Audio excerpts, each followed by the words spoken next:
ಉಡಾಯಿಸೋ ಖಾರ ಬಣ್ಣ ರುಚಿಯನ್ನು ನೀಡುತ್ತದೆ. ಮೆಣಸಿನ ಪುಡಿ ಚಿಂದಿ ಉಡಾಯಿಸೋ ಖಾರ ಬಣ್ಣ ರುಚಿ. ಕಾಶ್ಮೀರದಲ್ಲಿ ಆಗಿರುವಂತಹ ಉಗ್ರರ ಅಟ್ಟಹಾಸ 28 ಮಂದಿ ಬಲಿಯಾಗಿದ್ದಾರೆ. 18 ಮೃತದೇಹಗಳ ಗುರುತು ಪತ್ತೆ ಹಚ್ಚಿರುವಂತಹ ಅಧಿಕಾರಿಗಳು.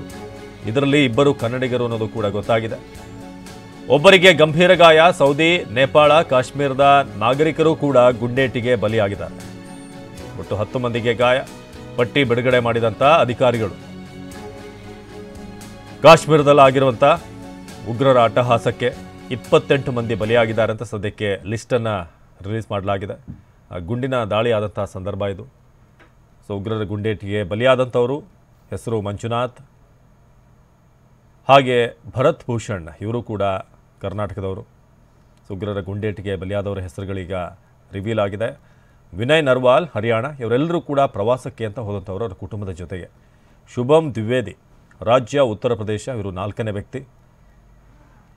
ಹಾಗೆ ದಿಲೀಪ್ ಜಯರಾಮ್, ಮಹಾರಾಷ್ಟ್ರದವರು, ಇವರು ಕೂಡ ಪ್ರವಾಸಕ್ಕೆ ಅಂತ ಅವರ ಫ್ಯಾಮಿಲಿಯ ಜೊತೆಗೆ ಅಲ್ಲಿಗೆ ಹೋಗಿದ್ದರು.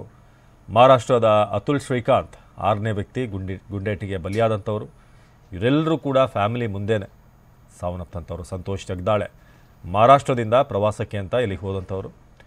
ಕೌಸ್ತುಬ್ ಗನಬೋಟೆ ಮಹಾರಾಷ್ಟ್ರದವರು, ಇವರು 8ನೇ ವ್ಯಕ್ತಿ. ಹಾಗೆ ನೇಪಾಳದ ಸಂದೀಪ್ ಅನ್ನುವ ವ್ಯಕ್ತಿ ಕೂಡ ಸಾವನ್ನಪ್ಪಿದ್ದಾರೆ. ಏನು ಬಿಟನ್ ಅಧಿಕೇರಿ 10ನೇ ವ್ಯಕ್ತಿ.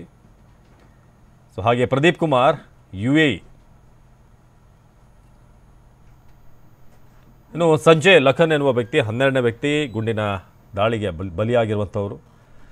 ಸೊ ಹಾಗೆ ಸೈಯದ್ ಹುಸನ್ ಜಮ್ಮು ಕಾಶ್ಮೀರದ ವ್ಯಕ್ತಿ ಕೂಡ ಈ ಪೈಶಾಚಿಕ ದಾಳಿಯಲ್ಲಿ ಸಾವನ್ನಪ್ಪಿದ್ದಾರೆ. ಇನ್ನು ಹಿಮತ್ ಬಾಯ್ ಗುಜರಾತ್ನವರು, ಅವರು ಕೂಡ ಕಾಶ್ಮೀರದಲ್ಲಾದಂಥ ಉಗ್ರರ ಈ ಪೈಶಾಚಿಕ ಕೃತ್ಯಕ್ಕೆ ಬಲಿಯಾದಂಥ ವ್ಯಕ್ತಿ. ಇನ್ನು 15ನೇ ವ್ಯಕ್ತಿ ಬಂದು ಪ್ರಶಾಂತ್ ಕುಮಾರ್. 18 ಮೃತದೇಹಗಳ ಗುರುತು ಪತ್ತೆ ಆಗಿದೆ ಈಗ. ಹಾಗೆ ಮನೀಶ್ ರಾಜನ್ 16ನೇ ವ್ಯಕ್ತಿ ಗುಂಡೇಟಿಗೆ ಬಲಿಯಾಗಿರೋದು.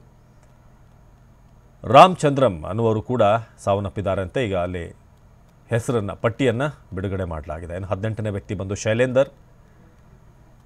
ಇವರೆಲ್ಲರೂ ಕೂಡ ಕುಟುಂಬ ಸಮೇತ ಪ್ರವಾಸಕ್ಕೆ ಅಂತ ಹೋದಂಥವ್ರು. ಭಾಳಷ್ಟು ಮಂದಿ ಈ ಬೇಸಿಗೆ ರಜೆ ಇದ್ದಂಥ ಕಾರಣ, ಮಕ್ಕಳ ಪರೀಕ್ಷೆ ಎಲ್ಲ ಮುಗ್ದಿರುವಂಥ ಕಾರಣ ಒಮ್ಮೆ ಕಾಶ್ಮೀರಕ್ಕೆ ಹೋಗಿ ಬರಬೇಕು ಅನ್ನೋದು ಬಹುತೇಕ ಎಲ್ಲ ಭಾರತೀಯರ ಆಸೆ ಆಗಿರುತ್ತೆ. ಭಾಳಷ್ಟು ಜನರಿಗೆ ಪ್ಲ್ಯಾನ್ ಮಾಡಿರ್ತಾರೆ, ಒಂದಷ್ಟು ಜನರಿಗೆ ಆಸೆ ಇರುತ್ತೆ, ಬಟ್ ಅದು ಸಮಯ ಕೂಡಿ ಬಂದಿರೋದಿಲ್ಲ.